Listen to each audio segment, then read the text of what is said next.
नमस्कार मित्रों। पिछले वीडियो में हम लोगों ने पढ़ा था कि इस्लाम का उदय कैसे हुआ। उसमें मैंने बताया था कि पैगंबर साहब का जन्म होता है, उसके बाद में वे इस्लाम की नींव रखते हैं। इन सब की चर्चा, पैगंबर साहब के उत्तराधिकारी खलीफा कहलाए, हिजरत की घटना क्या है, इन सब चीज़ों पर हम लोगों ने पिछले वीडियो में पढ़ लिया था। आज अब हम लोग पढ़ रहे हैं कि भारत पर अरबों के आक्रमण। मैंने पिछले वीडियो में ही आप लोगों को बताया था कि जब इस्लाम का उदय हुआ तो इस्लाम के उदय के बाद इस्लाम के प्रचार प्रसार की एक योजना बनी। और पिछले वीडियो में मैंने ये भी आप लोगों को बताया था कि कैसे पैगंबर मोहम्मद साहब लड़ाई लड़ते हैं, फिर छोटे छोटे गणराज्यों को मिला करके अपने गणराज्य में शामिल करते हैं और वहाँ इस्लाम का प्रचार प्रसार किया जाता है। उसके बाद मैंने बताया था आपको कि उनके जो 4 प्रमुख उत्तराधिकारी खलीफा होते हैं, उनमें मैंने अबू बकर के बारे में बताया था, खलीफा उमर के बारे में बताया था। उसके बाद में मैंने उनके दामाद अली जो थे अंतिम खलीफा, उनके बारे में बताया था, खलीफा उस्मान के बारे में बताया था। और ये चारों खलीफा जो हुए, इन्होंने एक साम्राज्य विस्तार की नीति अपनाई और छोटे छोटे गणराज्यों पर आक्रमण करके वे उसे सैन्य शासन द्वारा आक्रमण करके और अपने राज्य में मिला लेते थे। और मिलाने के बाद फिर वहाँ पे इस्लाम धर्म का प्रचार प्रसार किया जाता था।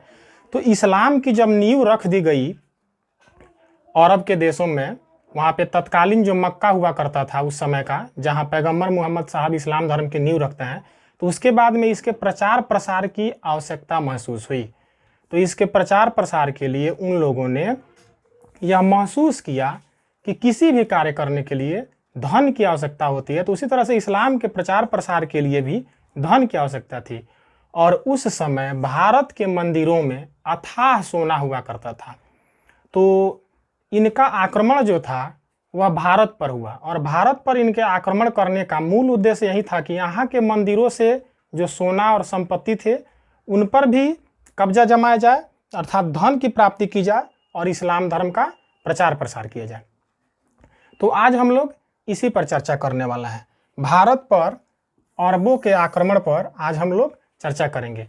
अब देखेंगे तो हम लोग मध्यकालीन भारत पढ़ रहे हैं और मध्यकालीन भारत में भारत पर अरबों के आक्रमण की जो सबसे पहले जानकारी मिलती है, आखिर कौन ऐसा स्रोत है जिसके माध्यम से हम यह जान पाते हैं कि भारत पर अरबों ने आक्रमण किया था।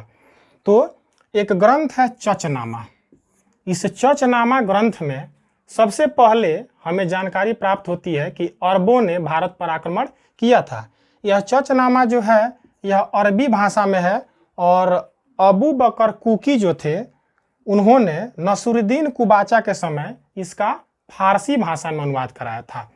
अब यहाँ पे देखेंगे तो ये प्रश्न पूछा जाता है कि चचनामा जो है यह किस भाषा में है। तो फारसी भाषा में इसका अनुवाद कराया गया था अबू बकर कुकी के समय में। अबू बकर कुकी ने, माफ कीजिएगा, अनुवाद कराया था नसरुद्दीन कुबाचा के समय में। उसके बाद देखेंगे तो आखिर अरबों के जो आक्रमण की जानकारी हमें मिलती है चचनामा से, तो फिर आखिर उनके आक्रमण करने का उद्देश्य क्या था भारत पर। तो भारत पर उनके आक्रमण करने का मूल उद्देश्य था साम्राज्य का विस्तार करना और धन की प्राप्ति करना, इसके साथ ही इस्लाम धर्म का प्रचार प्रसार करना। ये उनके आक्रमण का उद्देश्य था भारत पर। अब देखेंगे तो ये अभी वर्तमान की जो कुछ किताबें हैं नए लेखकों की, उसमें ये स्रोत चचनामा मिलता है। उसका भाषा क्या है तो अरबी है। अबू बकर कुकी ने इसे नसरुद्दीन कुबाचा के समय फारसी में अनुवाद हुआ था। ये सब चर्चाएं मिलती हैं। लेकिन कुछ उपयोगी किताबें जो पहले से उपलब्ध है उसमें आप देखेंगे तो चचनामा जो है इसके मूल लेखक काजी इस्माइल को बताया जाता है। और उन्होंने जब इसकी रचना की थी चचनामा की, तो उस समय भाषा जो थी इसकी सिंधी थी, अर्थात काजी इस्माइल चचनामा के मूल लेखक हैं और उन्होंने इसे सिंधी भाषा में लिखा था। चचनामा का कहीं कहीं नाम आपको फतहनामा भी मिलेगा, तो आप इसमें कंफ्यूज नहीं होंगे। चचनामा और फतहनामा दोनों ही एक ही किताब का नाम है। अब जब अरब के आक्रमणकारी भारत पर आक्रमण करते हैं तो इनके प्रवेश के मार्ग क्या क्या होते हैं, इस पर हम लोग अब चर्चा करते हैं। तो उस समय 2 मार्ग थे भारत पर अरबों के द्वारा आक्रमण करने के। पहला मार्ग था जल मार्ग और दूसरा मार्ग था स्थल मार्ग। स्थल मार्ग के अंतर्गत 3 ऐसे मार्ग थे जिनके रास्ते से हो करके भारत पर अरबों के आक्रमण हो सकते थे। पहला मार्ग जो था वह खैबर की घाटी वाला रास्ता जो होता था, इस रास्ते के द्वारा वे भारत पर आक्रमण कर सकते थे। फिर दूसरा रास्ता जो था वह बोलन की घाटी थी, उस रास्ते के द्वारा भारत पर अरब के लोग आक्रमण कर सकते थे। और तीसरा जो स्थलीय मार्ग था वह था मकरान के किनारे किनारे, मकरान के किनारे किनारे वे भारत पर आक्रमण कर सकते थे। अब ध्यान देंगे, इन एक जल मार्ग और 3 स्थल मार्ग, हालांकि इन चारों मार्गों के द्वारा अरबों ने भारत पर आक्रमण किए। प्रारंभ में अरब के लोग भारत पर आक्रमण करते हैं लेकिन उन्हें सफलता नहीं मिलती है। काफी संघर्ष के बाद उन्हें भारत पर सफलता मिलती है विजय पाने में। अब अगर आगे हम चलें तो सबसे पहला प्रयास जो है अरबों का भारत पर आक्रमण का, वह होता है 636 ईस्वी में। 636 ईस्वी में खलीफा उमर के समय में बंबई पर आक्रमण किया जाता है, जो असफल रहता है। अरब के जो आक्रमणकारी आते हैं बंबई पर आक्रमण करते हैं और असफल होकर फिर उन्हें वापस जाना पड़ता है। उसके बाद में द्वितीय प्रयास जो होता है भारत पर आक्रमण का, वह 644 ईस्वी में होता है और उस समय खलीफा उस्मान अरब में थे। मैंने आपको बताया था कि पैगंबर मोहम्मद साहब के उत्तराधिकारी 4 प्रमुख खलीफा प्रसिद्ध हैं इस्लामी जगत में। उनके नाम मैंने आपको बताया था, खलीफा अबू बकर के बारे में, उसके बाद मैंने खलीफा उस्मान के बारे में आपको बताया था, खलीफा उस्मान के बाद मैंने आपको खलीफा अली के बारे में बताया था, जो पैगंबर मोहम्मद साहब के दामाद भी थे। तो ये प्रमुख 4 खलीफा जो उस समय थे, उन्हीं में से ये खलीफा उस्मान हैं। इनके समय में द्वितीय प्रयास होता है अरबों के द्वारा भारत पर आक्रमण का। उस समय खलीफा उस्मान के समय अब्दुल्ला बिन उमर के नेतृत्व में एक आक्रमणकारी दल भारत भेजा जाता है और वह आक्रमणकारी दल जो है मकरान और सिंध के छोटे राज्यों पर विजय पा लेता है। किंतु विजय प्राप्त करने के बाद भी इसे पैगंबर मोहम्मद के द्वारा जो एक इस्लामी सल्तनत स्थापित की गई थी वर्तमान के सऊदी अरब में, और तब के उस समय के जो मक्का और मदीना होते थे वहाँ पर, उसमें इस मकरान एवं सिंध के छोटे गणराज्य जिसको खलीफा उस्मान के समय में अब्दुल्ला बिन उमर के द्वारा जीत लिया गया था, इनकार कर दिया जाता है मिलाने से। क्योंकि खलीफा को उस समय यह बताया जाता है अब्दुल्ला बिन उमर के द्वारा कि जिन प्रदेशों को हम लोगों ने जीता हुआ है भारत में, वे प्रदेश ऐसे हैं कि वहाँ पे न पानी है और न फल हैं। इसके अतिरिक्त इस सिंध और मकरान के जो छोटे क्षेत्रों को उन लोगों ने जीता था, उन्होंने खलीफा उस्मान को बताया कि वहाँ पे बहुत खतरनाक समुद्री डाकू अथवा समुद्री लुटेरे हैं, जिसके चलते खलीफा उस्मान के समय में ये मकरान और सिंध के छोटे गणराज्यों को इस्लामी सल्तनत में नहीं मिलाया जा सका था। आगे फिर देखेंगे तो 659 ईस्वी में अल हरीस भारत पर आक्रमण करता है, अर्थात अल हरीस के नेतृत्व में एक आक्रमणकारी दल भारत पर आक्रमण करता है, लेकिन उसमें सफलता नहीं मिलती है और अल हरीस मारा जाता है। उसके बाद फिर ये लोग प्रयास करते हैं 664 ईस्वी में। 664 ईस्वी में अल मुहल्लब के नेतृत्व में फिर एक आक्रमणकारी दल भारत पर आक्रमण करता है, लेकिन उसमें भी सफलता नहीं मिलती है और अल मुहल्लब मारा जाता है। इसके बाद आप देखेंगे तो फिर आप 708 ईस्वी में आप देखेंगे तो यहाँ पे दशमिक के जो खलीफा हुआ करते थे, खलीफा वलीद, और इराकी गवर्नर उस समय हुआ करते थे अल हज्जाज, तो इनको भेंट के रूप में अर्थात उपहार के रूप में सिंहल राज्य उस समय कहलाता था, जो आज का श्रीलंका कहलाता है। तो श्रीलंका के जो उस समय शासक थे वे गवर्नर अल हज्जाज के लिए उपहार भेज रहे थे जहाज के द्वारा। अब उसमें यह कहा जाता है कि उस पर कुछ पितृविहीन लड़कियां और संपत्ति सोने चांदी वगैरह थे। जब यह उपहार सिंध के नज़दीक आप देखेंगे तो एक बंदरगाह है देवल। तो देवल के बंदरगाह से हो करके गुजर रहा था वह जहाज। उसी समय वहाँ पे कुछ समुद्री लुटेरे जो होते हैं, समुद्री डाकू, उन लोगों ने इसे लूट लिया। जब यह सूचना इराक के गवर्नर अल हज्जाज को मिली तो उसने, सिंध का उस समय शासक हुआ करता था दाहिर, तो दाहिर के पास उसने अपना संदेश पहुंचवाया कि वे उन समुद्री लुटेरों को दंडित करें। किंतु दाहिर के द्वारा फिर यह जवाब भेजा गया कि समुद्री लुटेरों पर मेरा कोई नियंत्रण नहीं है, इसलिए मैं उनको दंडित नहीं कर सकता।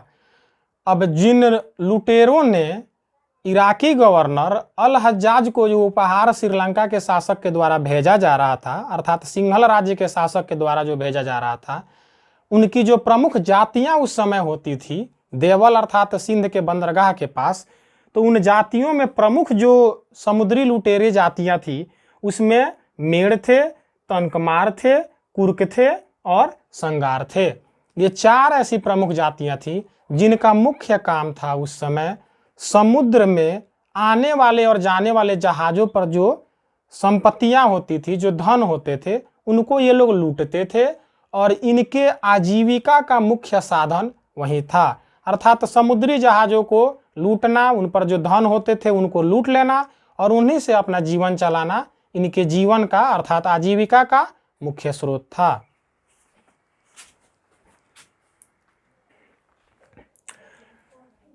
जब लगातार आक्रमण करने के बाद भी अरब के आक्रमणकारियों को भारत पर सफलता नहीं मिल पाती है, तो फिर 711 ईस्वी में उबैदुल्ला के नेतृत्व में वे आक्रमण करते हैं समुद्री मार्ग से। इस आक्रमण में भी असफलता ही हाथ लगती है उबैदुल्ला को।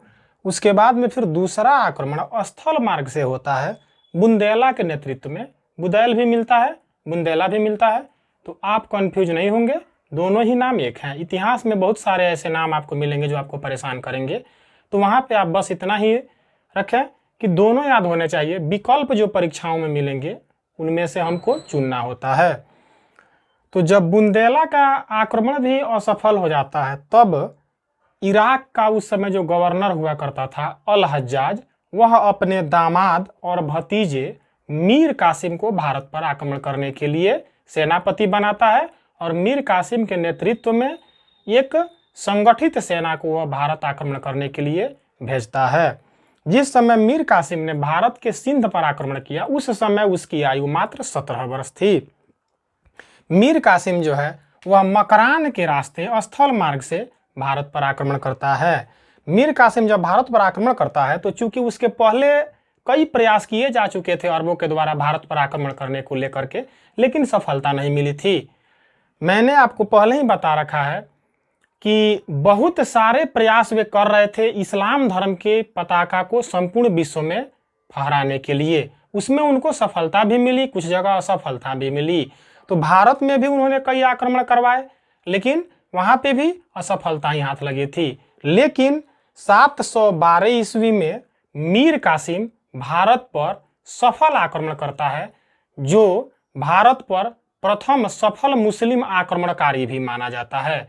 कई बार परीक्षाओं में यहाँ से प्रश्न बना हुआ है कि भारत पर सर्वप्रथम आक्रमण करने वाला मुस्लिम आक्रमणकारी कौन था।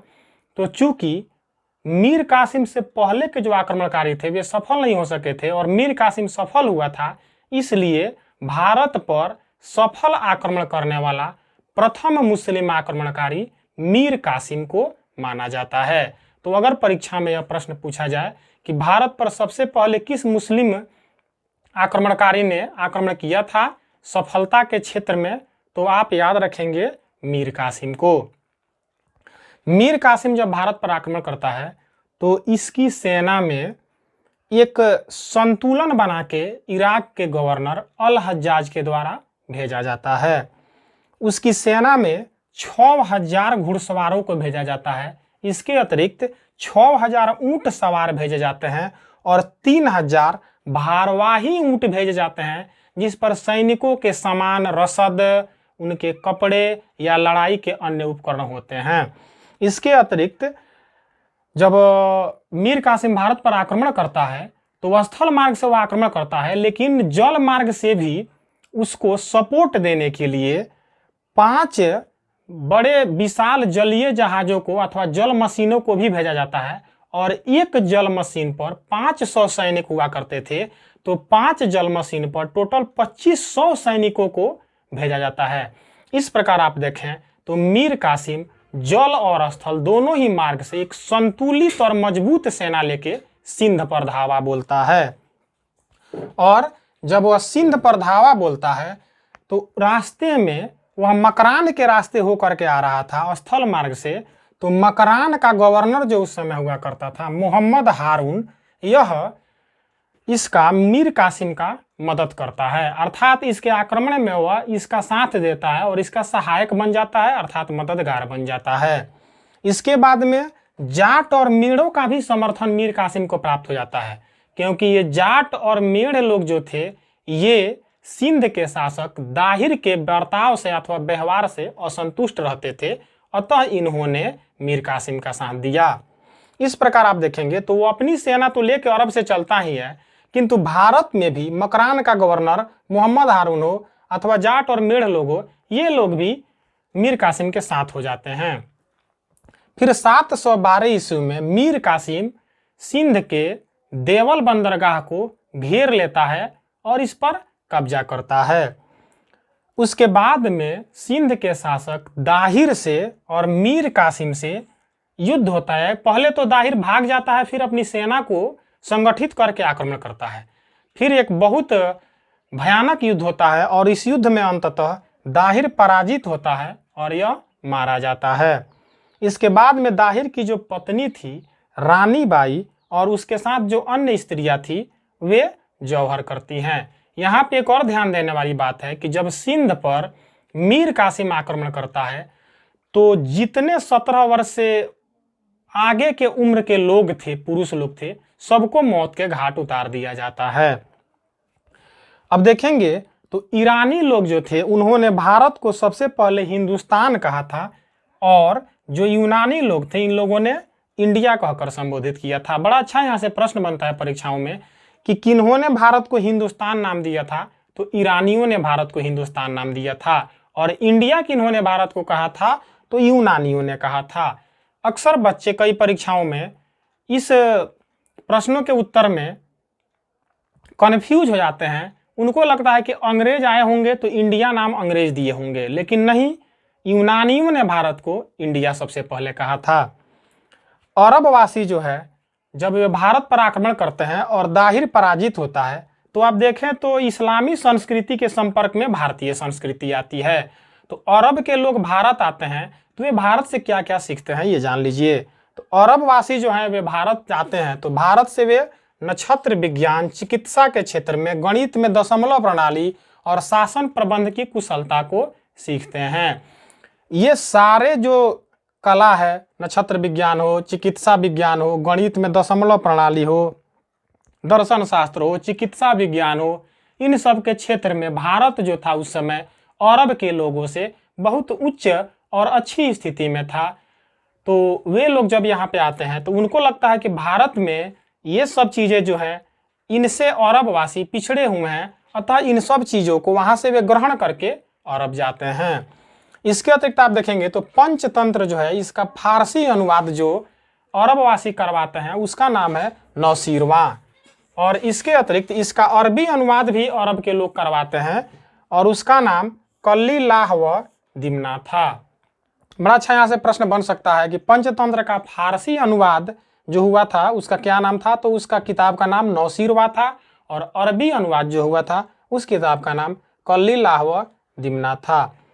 अब यहाँ पे एक और बात है कि आखिर जब भारत पर ये लोग आक्रमण करते हैं, मुस्लिम आक्रमणकारी मीर कासिम के द्वारा जब सिंध विजय किया जाता है और दाहिर को जब वो पराजित करता है तो उस समय जो भारत में बौद्ध थे, हिंदू थे और जो अग्नि पूजक लोग थे उनको अरब के आक्रमणकारी मीर कासिम द्वारा जिम्मी कहा जाता है।